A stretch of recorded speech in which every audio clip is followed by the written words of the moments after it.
Nobody can stop this flow. Hallelujah. Hallelujah. హల్లెలూయా. ఇక్కడ రాస్తున్న ముఖ్యమైన విషయం, జనులు తినుటకును త్రాగుటకును కూర్చుండి ఆడుటకు లేచిరి. ఒకప్పుడు జరిగిన విషయాన్ని చూపిస్తూ మీరు అలాగూ చెయ్యొద్దు అని చెప్తూ ఉన్నప్పుడు, ఒక ఎగ్జాంపులరీ లైఫ్ని చూపిస్తూ అలా చెయ్యొద్దు అని చెప్తున్నప్పుడు, మరి ఎలా చెయ్యాలో గ్రహింపచేయు శక్తి మనకి కావాలి కదా. ఒకరు గుంటలో పడిపోయారండి. నువ్వు ఆ మార్గంలో వెళ్ళేటప్పుడు అక్కడ గుంట ఉంది జాగ్రత్త అని చెప్పినప్పుడు మరి అక్కడ జాగ్రత్త పడాలి కదా. అలా కాకుండా ఏ జాగ్రత్త తీసుకోకుండా నేను కూడా అదే గుంటలో పడతాను అని వెళ్తున్న వారిని ఏమంటారు? అవివేకులు అంటారు. ఏమంటారు? అవివేకులు అంటారు. ఈరోజు అలాగున కాకుండా వివేక హృదయంతో గ్రహించి జాగ్రత్తగా నడవడానికి మన హృదయములను ఆయుత్తపరచుకుందాం. ప్రభు చెప్తున్న మాటను జాగ్రత్తగా ఆలోచన చేద్దాం. ఎందుకంటే ఈ అధ్యాయం మొదటిలోనే పౌలు గారు వాడుతున్న ఒక మాటను మనం జాగ్రత్తగా చూద్దాం. చూడండి, మొదటి వచనం, సహోదరులారా ఈ సంగతి మీకు తెలియకుండుట నాకు ఇష్టం లేదు. హల్లెలూయా. ఏ సంగతి అంటే మీకు అందరికీ తెలియవలసిన విషయం ఏదో చెప్తాను అని ఇక్కడ పౌలు గారు మెన్షన్ చేస్తున్నట్టుగా మనం గమనిస్తున్నాం. అది ఇంతకీ ఏ సంగతట? మన పితరులందరూ మేఘము కింద నుండిరి, వారందరూ సముద్రములో నడిచిపోయిరి. పైన చూస్తే మేఘం, కింద సముద్రం మధ్యలో మార్గం. అందరూ మోషేను బట్టి మేఘములోను సముద్రములోను బాప్తిస్మం పొందిరి. ఇప్పుడు చెప్పండి, ఒక ప్రశ్న. మీరు బాప్తిసం తీసుకోపోతున్నారు అని చెప్పి వాళ్ళకి బాప్తిస్మం ఏమన్నా ఇచ్చారా? మనకి బాప్తిస్మం తీసుకునేటప్పుడు ఎంత ప్రిపరేషన్ ఉంటుంది? ముందే మనకి తెలుసు మనం బాప్తిసం తీసుకోబోతున్నామని. ఒక్కొక్కరు ఒక్కొక్క కారణంతో తీసుకుంటున్నారు. కొందరు చదువుల కోసం, కొందరు పెళ్ళిళ్ళ కోసం, కొందరు నామకార్థంగా, కొందరు నిజంగా దేవుణ్ణి నమ్మి పాపములు ఒప్పుకుంటూ బహిరంగంగా ఆయన నామమును ఒప్పుకుంటూ పాపము విషయంలో చనిపోయి తిరిగి లేస్తున్న అనుభవం కొరకు బాప్తిసం తీసుకుంటున్న వారు కొందరైతే, ఆచారంగా తీసుకుంటున్న వారు కొందరు. ఏది ఏమైనప్పటికీ కూడా ఈ రోజుల్లో మనం తీసుకుంటున్న బాప్తిస్మం మనకు ముందుగానే తెలుసు. రెండవది, కొత్త బట్టలు కొంటాం, వేసుకుంటాం, ఎంతో హడావిడి. ఇవన్నీ పక్కకు పెట్టండి. ఆనాడు వెళ్తున్న ఇశ్రాయేలీలకు ఆజ్ఞల మార్గంలోకి అడుగు పెడుతున్నారు. ఎందులో నుండి? దాస్యపు జీవితం నుండి, దాస్యత్వపు గృహము నుండి విడుదల పొంది, ఐగుప్తు అంటేనే దాసుల గృహం. చెప్దామా? ఐగుప్తు అంటేనే దాసుల గృహం. ఐగుప్తులో నుండి బయటికి వచ్చి ఇప్పుడు ఆజ్ఞల మార్గంలోనికి వెళ్తున్న ముందు వాళ్ళు తీసుకున్న బాప్తిస్మం సముద్రంలో తీసుకున్న బాప్తిస్మం. హల్లెలూయా. వారు బాప్తిస్మం తీసుకున్నారన్న విషయం కూడా వారికి తెలియదండి. వారికి తెలీదు. ఇంకా వారు నిజానికి సణుగుతూ ఉన్నారు. ఏమని? ఇక్కడ మమ్మల్ని చంపేయడానికి తీసుకుని వచ్చావా? అదేదో మేము ఆ దేశంలోనే ఉండేవాళ్ళం కదా, మమ్మల్ని ఇక్కడ దాకా తీసుకుని వచ్చావు. ముందు చూస్తే సముద్రం, వెనక చూస్తే ఫరో సైన్యం. ఇప్పుడు మేమేం చేయాలి అని ఒక టెన్షన్, వారికి టెన్షన్, నాయకుడికి టెన్షన్ పెడుతూ ఉన్నారు. ఒక విశ్వాసం లేని ఒక తరం, ఒక విశ్వాసం లేని ఒక తరమును మనం అందులో చూస్తున్నాం. ఏది ఏమైనప్పటికీ కూడా వారు మోషేని బట్టి బాప్తిస్మం తీసుకున్నారట. ఈ విషయం మనకి తెలియకుండా ఇష్టం లేదు అని ఆ రోజు పౌలు గారు చెప్తున్నారండి. వారు పొందిన బాప్తిస్మం ఒకటి మేఘంలోను, రెండు సముద్రంలోను. చెప్దామా? ఒకటి మేఘంలోను, రెండు సముద్రంలోను అని.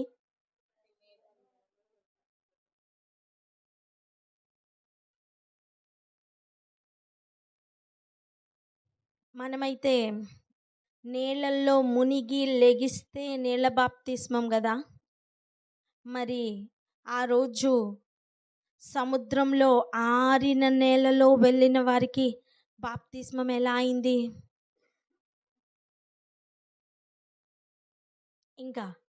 ఇంకా కొన్ని మాటలు కూడా మనం చూడాలి, ఆలోచన చేద్దాం. నువ్వు నేను వెళ్తున్న మార్గంలో దేవుడు తను తీసుకున్న జాగ్రత్తలు ఎంత శ్రేష్టమైనవో ఈరోజు మనకు అర్థం కాబోతున్నాయి. హల్లెలూయా. ఒక మాట చదువుకుందాం రండి. నిర్గమకాండం 19వ అధ్యాయం. నిర్గమకాండం 19వ అధ్యాయం 4వ వచనం దయచేసి చదవరా. 4:5.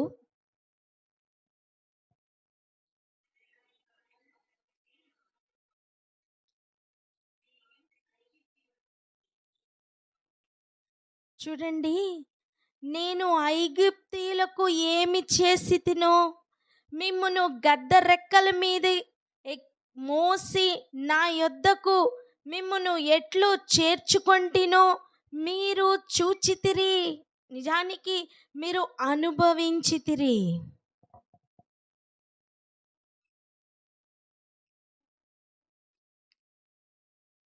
ఇక్కడ గద్ద రెక్కలు ఎక్కడ కనిపిస్తున్నాయండి? గద్ద రెక్కలు ఎక్కడ కనిపిస్తున్నాయి? గద్ద రెక్కల మీద ఎక్కించుకొని తీసుకుని వెళ్తున్న అనుభవంలో మిమ్మల్ని తీసుకుని వచ్చాను, అది మీరు చూశారు అని ఆ రోజు ప్రభువారు చెప్తున్నారు. నిజానికి వారు ఏ గద్ద రెక్కలు ఎక్కారు? ఇంకా చూడండి, కాగా మీరు నా మాట శ్రద్ధగా విని నా నిబంధనను అనుసరించి నడిచిన ఎడల మీరు సమస్త జనులలో నాకు స్వకీయ సంపాద్యమగుదురు. బాప్తిస్మం తీసుకుంటున్న సమయం మనం ఆయన సొత్తు అని ఈ భూమికి మనం డిక్లేర్ చేస్తున్నాం.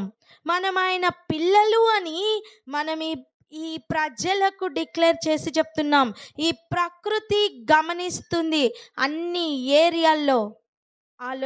ఒకసారి మన ఆలోచన విధానం మార్పు పొందాలి. ఇంతవరకు నువ్వు ఎలా గడిపావు నాన్న?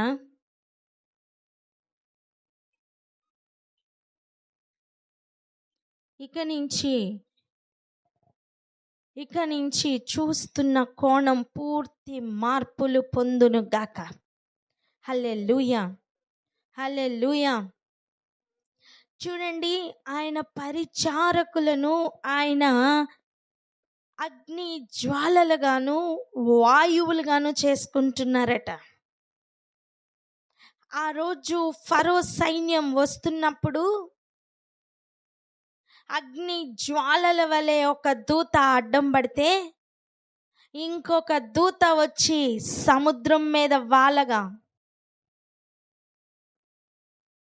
2 రెక్కలతోనూ నీళ్లను ఏకరాశిగా ఆపుతుంటే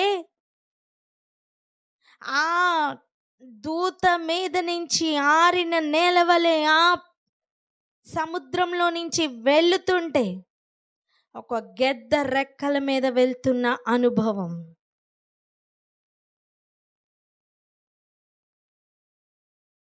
రెండవది, ఆ సముద్రంలో బాప్తిస్మం తీసుకుంటున్న అనుభవం. హల్లెలూయా. నిన్ను ప్రతిరోజు కాపాడుతున్న ప్రభు, నీ పాదములకు రాయి కూడా తగలకుండా, నీ చుట్టూ ఎన్ని ప్రమాదాలు పొంచి ఉన్నను కాపాడుతున్న ప్రభు ఎంతగా ఆవరించి తన దూతల చేత సంరక్షిస్తూ ఒక స్పెషల్ కావలిని ఉంచారో తెలుసా? హల్లెలూయా. అనుదినం అనుక్షణం దేవుడు తన యొక్క రెక్కలతోనే మనల్ని మోసుకుంటూ వెళ్తున్నారు. నిజానికి ప్రభువైన యేసు గనక లేకపోతే మనల్ని ఎప్పుడో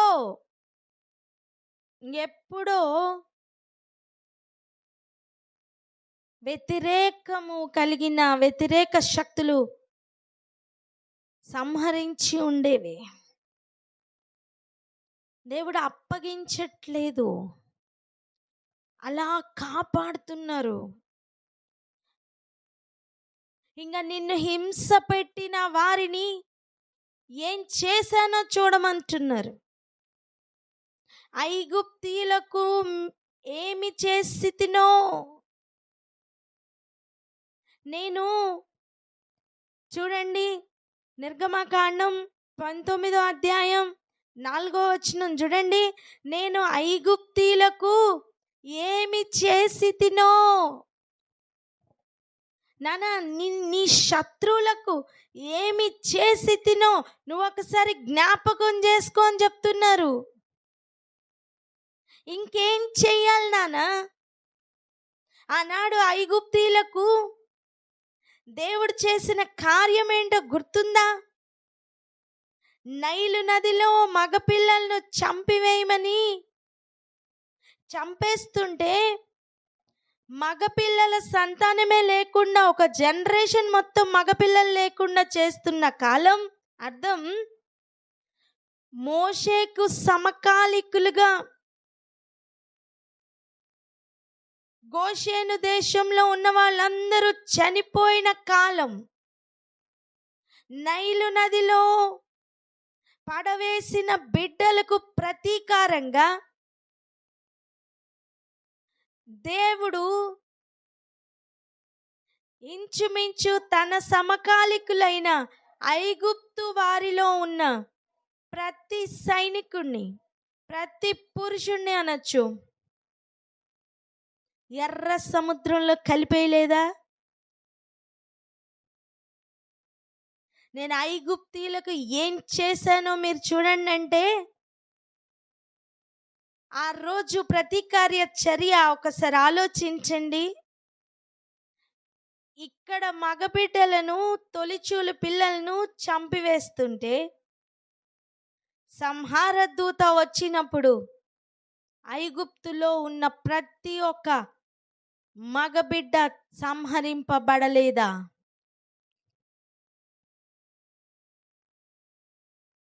మిమ్మల్ని దాసులుగా చేసిన వారికి నేను ఏం చేశానో గుర్తు తెచ్చుకోమని చెప్తున్నారు ఇక్కడ ప్రభు.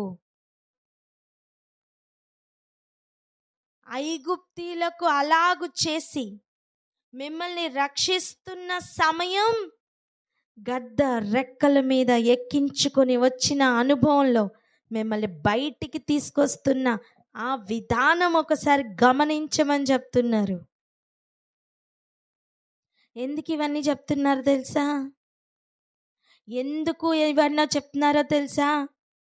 ఇగో, మిమ్మల్ని గద్ద రెక్కల మీద మోసి నా యొద్దకు మిమ్మల్ని ఎట్లు చేర్చుకొంటినో మీరు చూచితిరి. ఇప్పుడు నాకున్న ప్రశ్న, నా యొద్దకు మిమ్మల్ని ఎలా చేర్చుకున్నానో అని చెప్పుతున్న సమయం ఆయన ఎక్కడ ఉన్నారు? అరణ్యంలో ఆయన తోడుగా ఉన్నారనే కదా. మరి సీనాయి కొండ దగ్గర ఆయన ఉన్నారనే కదా. ప్రతి అడుగులోనూ ఆయన ఉన్నారనే కదా. కంటికి కనపడేడు వాటితో నువ్వు పోల్చి చూడాలంటే ఆయన ప్రేమ కానీ ఆయన ప్రణాళిక కానీ అర్థం కాదు నానా. ఎందుకంటే గోషేను దేశంలో ఇల్లు ఉండేది వాళ్ళకి, అరణ్యంలో ఏముందండి? ఎక్కడ ఉంటే అక్కడ గుడారాలు వేసుకుంటూ ఒక ప్రయాణంలో ఉన్నారు. కానీ అది ఆజ్ఞల మార్గం. హల్లెలూయా. ఇప్పుడు గమనించండి, అలా వారి ఆజ్ఞల మార్గం ప్రారంభిస్తున్న సమయమే ఒక ప్రతీకార చర్య జరిగింది. ఐగుప్తీయులకు ఏం చెయ్యాలో అది ప్రభు చేశారు. కానీ వీరిని మాత్రం సురక్షితంగా ఆయన యొద్దకు చేర్చుకున్నట్టుగా ఆయన చెప్తున్నారు. ఇప్పుడు వారికి ఉన్న బాధ్యత ఏంటయ్యా అంటే ఒక్కటే, ఏంటి తెలుసా? నా మాట శ్రద్ధగా విని నా నిబంధనను అనుసరిస్తే చాలు. మీరు నా స్వకీయ సంపాద్యమైన జనముగా ఉంటారు. మీరు సమస్త జనములలో నా కొరకు నేను కొనుక్కున్న, నేను సంపాదించుకున్న నా జనమై ఉంటారు అంటున్నారు. ఎప్పుడు ఎప్పుడు అలా అవుతారు? ఆయన మాట వింటే. హల్లెలూయా. ఇక్కడ ఒక మాట చెప్పిన, నువ్వు ఎవరి మాట వింటే వాళ్ళ కుమారున్నానా? ఈ మాట పలకండి. నువ్వు ఎవరి మాట వింటే నువ్వు వారి కుమారుడు అని చెప్పండి.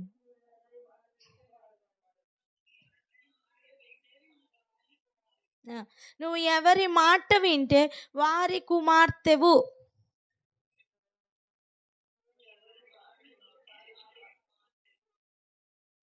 ఇక్కడ ఆయన ఏం చెప్తున్నారు?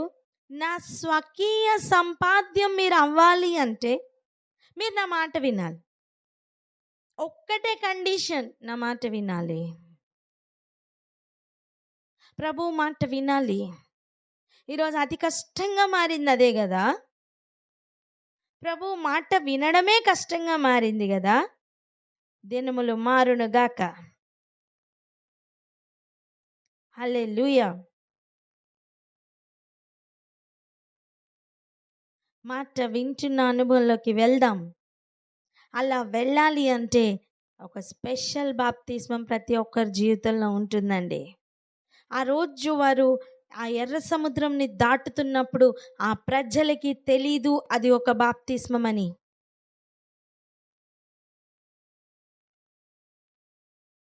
ఇలాగే ఒకసారి ప్రార్థన చేసుకుందాం. ఏమని తెలుసా? అంత శ్రేష్టమైన ప్రయాణం చేసిన ఆ జనులకు అనుగ్రహించిన అట్టి అవకాశం ఈరోజు నీకు నాకు దేవుడు ఇస్తుంటే ఆయనకు కృతజ్ఞతాస్తుతులు చెల్లించకుండా ఎలా ఉండగలం? ప్రార్థన అందుకోండి ఎవరైనా. హల్లెలూయా. ఆమేన్. రండి, ఇక మనం second gear, third gear, fourth గేర్లోకి వెళ్ళబోతున్నాం. ఆమేన్. రెడీయా? Hallelujah. Come on, get ready. మొదటి కొరింథీయులకు రాసిన పత్రిక 10వ అధ్యాయం 11వ వచనం చదువుదాం. ఈ సంగతులు దృష్టాంతములుగా వారికి సంభవించి యుగాంతమందున్న మనకు బుద్ధి కలుగుటకై వ్రాయబడెను.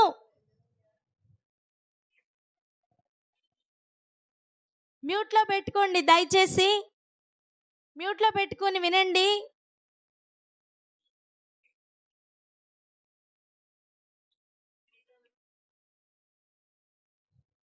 అక్క చెప్పండి.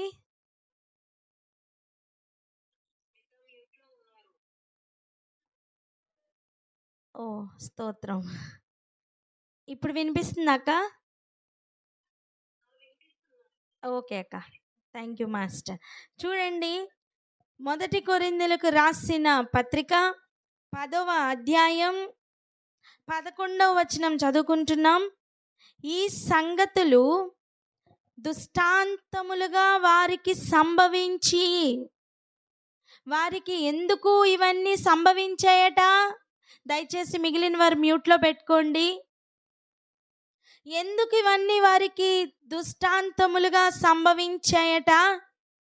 యుగాంతమందున్న మనకు బుద్ధి కలగడానికట.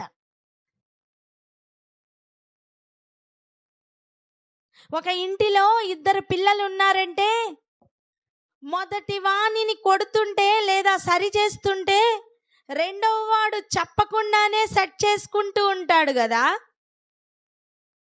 మొదటి బిడ్డకు ఎందుకు చదవట్లేదు అని తన్నుతుంటే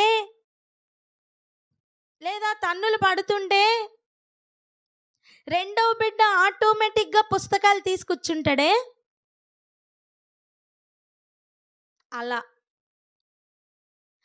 మొదటిగా ఉన్న ఆ వారిని, తన పిల్లలను దుష్టాంతములుగా పెట్టి ఉన్నారు దేవుడు. ఎందుకు తెలుసా? సెట్ చేసుకోమని. ఎవరికి? మనకే. ఎప్పుడు? యుగాంతములో ఉన్నాం గనుక. ఈ యుగముల అంతమందు ఉన్నాం. ఏమైనా డౌటా? ఏమీ లేదు. యుగాంతంలో ఉన్న మనకు బుద్ధి కలగడానికి రాశారట ఇవన్నీ. అంటే మనం ఇందులో నేర్చుకోవాల్సింది, వారి ప్రయాణంలో మనం చూసి నేర్చుకొని జాగ్రత్త పడవలసినవి చాలా ఉన్నాయని అర్థం. వాటిలో కొన్ని విషయాలు ఈరోజు మనం చూసుకోవడానికి ప్రయత్నం చేద్దాం. వీరందరూనట ఆత్మ సంబంధమైన ఒకే ఆహారం తిన్నారట. చూడండి 3-4 వచనాలు. అందరూ ఆత్మ సంబంధమైన ఒకే ఆహారమును భుజించిరి. అందరూ ఆత్మ సంబంధమైన ఒకే పానీయమును పానము చేసిరి. ఏలయనగా తమ్మును వెంబడించిన ఆత్మ సంబంధమైన బండలోనిది త్రాగిరి. ఆ బండ క్రీస్తే. అయితే ఇక్కడుంది ట్విస్ట్. ఏంటి? వారిలో ఎక్కువ మంది దేవునికి ఇష్టలుగా ఉండకపోయిరి గనుక అరణ్యములో సంహరింపబడిరి.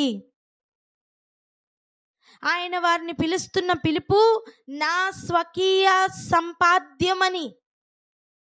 మీరు నా మాట విని నా నిబంధనలో ఉంటే మీరు నాకు స్వకీయ సంపాద్యం అవుతారు. అలా కాకుండా వారు ఆ రోజు ఏం చేశారట? అనేకులు లేదా ఎక్కువ మంది దేవునికి ఇష్టలుగా లేకపోయారట. అందుకే వారు మార్గ మధ్యలోనే, అరణ్యములోనే సంహరింపబడ్డారట. ఇప్పుడు మనకిస్తున్న హెచ్చరికలు 4 పాయింట్లు ఈరోజు గుర్తుంచుకుందాం. 1, 6వ వచనం, వారు ఆశించిన ప్రకారం మనము చెడ్డవాటిని ఆశించవద్దు. రెండవది 8వ వచనం 7వ వచనం ఎండింగ్లో చూడండి. వారిలో కొందరి వలె మీరు విగ్రహారాధికులై ఉండకుడి. 8 స్టార్టింగ్. మరియు వారి వలె మనం వ్యభిచరింపక ఉందుము. వారిలో కొందరు వ్యభిచరించినందున ఒక్క దినమునందే 23,000 మంది కూలిరి. ఇక 4వ విషయం, ప్రభువును శోధింపకయుందుము. వారిలో కొందరు శోధించి సర్పముల వలన నశించిరి. 5వ విషయం, మీరు సణుగకుడి. వారిలో కొందరు సణిగి సంహారకుని చేత నశించిరి. గోషేను దేశంలో తప్పింపబడ్డారు, అరణ్య మార్గంలో ఆజ్ఞల మార్గంలో దొరికిపోయారు. మీకు అర్థమవుతుందా? సముద్ర మార్గంలో బాప్తిస్మం పొంది ఒక్క ఆత్మతోనే నడిపించబడి ఒకే ఆత్మ ఇచ్చిన ఆహారం తిన్నారు, ఒకే ఆత్మతో ఇచ్చిన ఒకే ఆత్మ ద్వారా ఇచ్చిన బండలోనిది త్రాగారు అనగా ఏకపానీయం కదా. ఒకే కంచం ఒకే గ్లాస్ అనొచ్చు. అటువంటిది అన్ని దాటుకుని వచ్చారు కానీ ఇక్కడ పడిపోయారు. ఏ ఏ స్టేజ్ల్లో పడిపోయారు? చెడ్డదానిని ఆశిస్తూ పడిపోయారు, విగ్రహారాధనలో పడిపోయారు, వ్యభిచారంలో పడిపోయారు,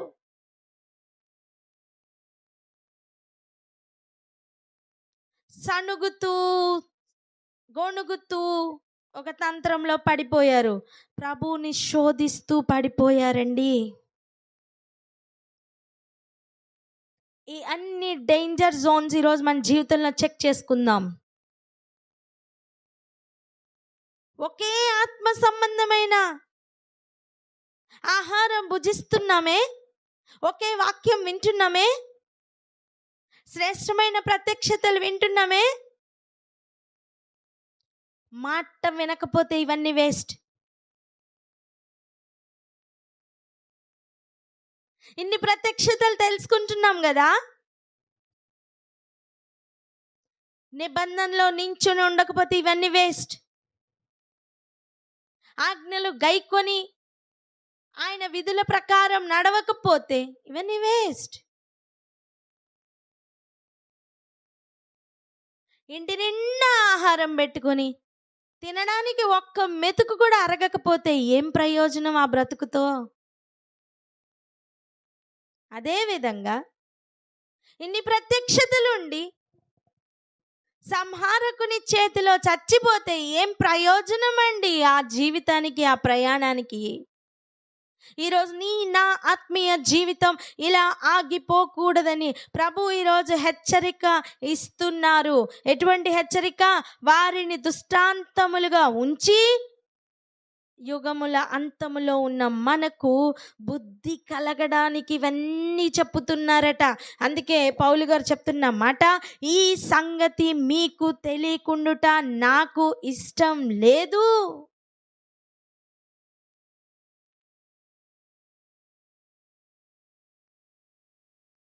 నువ్వు ఎన్ని సంపాదించు, నువ్వు ఎంత గొప్ప పేరు పెట్టుకో, నువ్వు పేరు సంపాదించు, నువ్వు ఎంతో ఆశీర్వదింపబడ్డాను అనుకో, ఏమైనా చేయమ్మా, ఆయన మాట వినవలసిన సమయంలో వినకపోతే వ్యర్థం.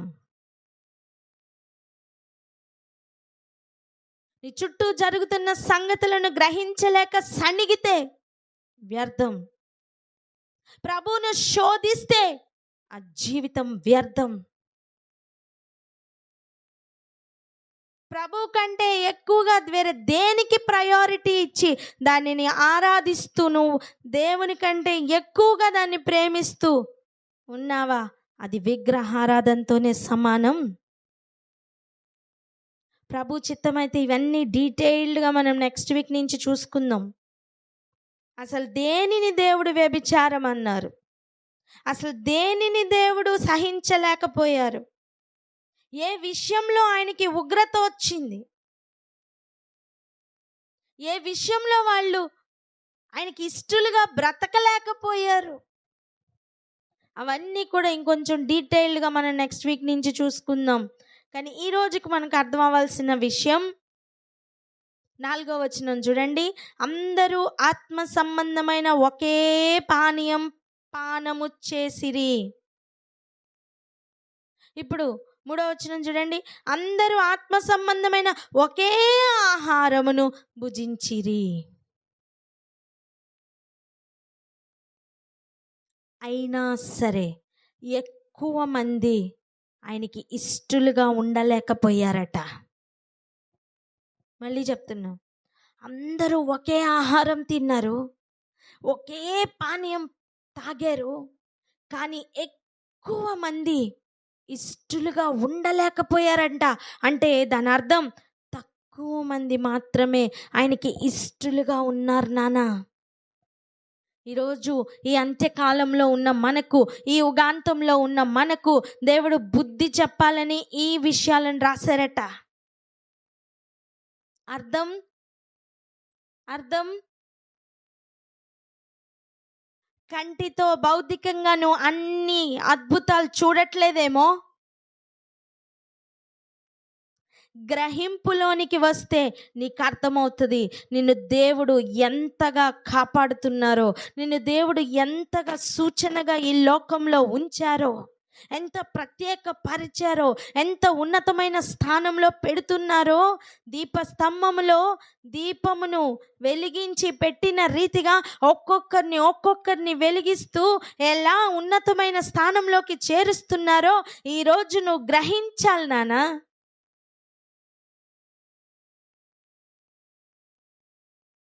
నువ్వు ఎన్నైనా చేయి, ఆయనకి ఇష్టలుగా బ్రతకకపోతే ఆ జీవితం వ్యర్థం.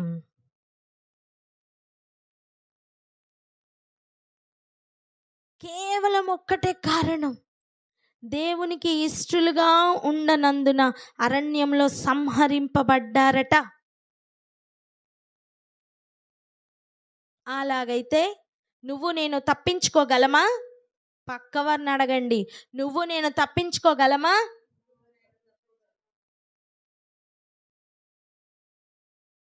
లేదు అని గ్రహిస్తే బుద్ధి తెచ్చుకుందాం. పలకండి మాట, బుద్ధి తెచ్చుకుందామని. మన సమకాలికుల్ని చూపిస్తే మనం వినమేమో, నమ్మమేమో, కానీ దుష్టాంతములుగా ఒక తరము వారినే దేవుడు పెట్టారు. ఇప్పటికీ కూడా మనకు అర్థం కాకపోతే ఇంకెప్పుడు అర్థమవుతుంది?